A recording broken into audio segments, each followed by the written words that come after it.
بسم اللہ الرحمن الرحیم۔ السلام علیکم۔ حضرت رابعہ بصری بصرہ کی مشہور عابدہ اور زاہدہ تھی۔ ایک رات وہ سو رہی تھی کہ ایک چور آپ کے حجرے میں داخل ہوا۔ آپ کی چادر اٹھا کر باہر جانے لگا تو آنکھ کی بینائی کچھ وقفے کے لیے غائب ہو گئی اور وہ دروازے سے ٹکرایا۔ اس پر رابعہ جاگ اٹھی اور کہنے لگی، میں نیند میں تھی تو کیا ہوا، میرا دوست اللہ تو جاگ رہا تھا۔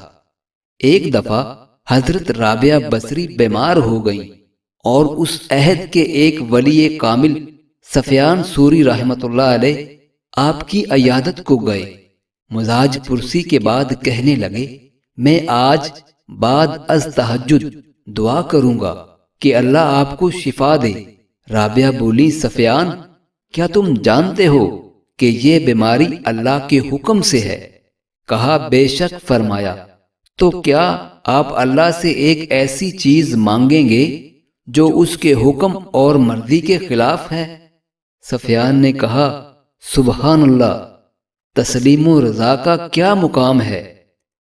حضرت رابعہ بصری سے کسی نے کہا کہ فصل بہار کی وجہ سے دنیا بے حد حسین ہو چکی ہے، ذرا عبادت گاہ سے باہر آ کر صنعت یزداں کا تماشا دیکھیے، یعنی اپنی عبادت گاہ سے باہر آ کر دیکھیے کہ دنیا کتنی خوبصورت ہو چکی ہے۔